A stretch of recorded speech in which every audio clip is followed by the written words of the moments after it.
Pittsburgh Steelers are back in the primetime spotlight in Week 13 as they go on the road for a Monday Night Football matchup against the Cincinnati Bengals. After struggling with the Packers, the Steelers are hoping for a better effort in this AFC North rivalry game. This will be the 95th regular season meeting between these two teams, and Pittsburgh holds a sizable 59-35 edge and has won both playoff meetings. Dating back to the January 2006 matchup, Pittsburgh is 19-6 straight up, but they'll have to win this one by more than 5 points in order to cover the number. The Pittsburgh Steelers are 9-2 straight up and 6-5 against the spread on the year.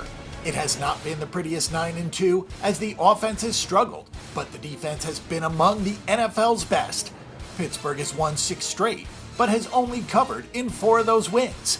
Amazingly, if this line holds, it will be only the 4th biggest road favorite role for the Steelers this season. They haven't covered in any of the other 3 games. Just imagine what the Steelers would look like if their offense was on par with the one that we saw a few seasons ago. The Steelers are 9-2 and currently have home field throughout the AFC playoffs based on the strength of the victory over the Patriots. This is a Pittsburgh offense that has managed 5.6 yards per play, which is tied for 9th and has been progressively getting better. The Steelers have gained at least 420 yards in 3 of their last 5 games, and won in spite of a -3 turnover margin against the Packers. Ben Roethlisberger just doesn't look like the same guy, and it has hurt the team in every facet on offense. Roethlisberger has the best safety net in the NFL in Antonio Brown, and still has thrown 12 interceptions against 20 touchdown passes. For the 3rd straight season, Roethlisberger's adjusted net yards per pass attempt is down, and his completion percentage is the lowest since the 2010 season. Antonio Brown has 80 catches for 1,195 yards and 20 plays of 20 or more yards, and he has truly bailed out this offense. Le'Veon Bell has less than 4 yards per carry, and Juju Smith-Schuster is just now starting to come into his own, with 33 catches for 568 yards and 5 touchdowns. The Steelers are getting there, but there have to be concerns about Roethlisberger as the playoffs are approaching. The Pittsburgh defense has been outstanding. Opponents have only converted 34.5% of their 3rd down attempts, which ranks 8th, and the Steelers are one of 8 teams holding the opposition to less than 5 yards per play. The on-the-fly rebuild to inject young talent like Ryan Shazier, Bud Dupree, TJ Watt, and Artie Burns into the lineup has gone extremely well. Vince Williams and Cameron Hayward are having career years in the sack department. Only 4 teams rank better in adjusted net yards per pass attempt against, so the Steelers are limiting big plays, creating negative plays, and are conquering what is a quarterback-driven league. Only Jacksonville has more sacks this season. The Steelers have allowed 4 yards per carry. Chicago did run for 222 yards in Week 3, and Jacksonville ran for 231 in Week 5. Outside of that, the Steelers haven't allowed more than 91 rushing yards in a game. The Cincinnati Bengals are 5-6 straight up and 6-5 against the spread this season. It feels really surprising for the Bengals to be sitting at 5-6 after their 0-3 start, but the team has done a good job going 5-3 since then by taking advantage of a couple of weak opponents in the last 2 games.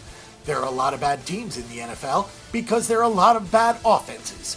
If the Bengals didn't have the defense that they do, this would not be a team in playoff contention in a very weak AFC. The Bengals are one of 10 teams averaging less than 5 yards per play. Cincinnati's 4.9 yards per play is tied for 23rd in the league, and the problems on the ground are the biggest culprits. The Bengals are in the middle of the pack in adjusted net yards per pass attempt, and have done an okay job of protecting Andy Dalton, but only Arizona has fewer yards per carry than Cincinnati. Putting the game on Dalton's shoulders generally is not a good strategy. Dalton has a 62% completion rate with an 18-8 touchdown interception ratio, so he has been decent, especially with an OC change and some injuries, but he's averaging less than 200 yards per game. A big problem for the Bengals is that they have run 41 fewer plays than any other NFL team, and every team entered this week with 11 games played. If you don't have the ball, you can't score points. The Bengals defense has played extremely well this season. Cincinnati has a 58.4% completion rate against, which ranks 5th. The Bengals haven't forced enough turnovers to help out the offense with some short fields, but this defense is tied for third in yards per play allowed with just 4.8 and quietly has 33 sacks. Cincinnati's rush defense is just outside of the top 10. Cincinnati's third down defense ranks 4th in the NFL at 33.6%, and this unit is 5th in percentage of drives ending in points. Once again, this is a situation where a lackluster offense has capped the ceiling for the team. We've got a little higher of a total in this game than it deserves with the expectation of a primetime over, and the public action is on that side of the ball. But this feels like one of those throwback AFC North games. These two teams know each other very well, and familiarity breeds unders, and unders breed covers for the underdogs. If you can catch a +6, that feels like a good grab with a Bengals team that is very much in the thick of the AFC playoff race, which features only 7 teams on the plus side of 500. Our pick and prediction, Cincinnati Bengals at +5.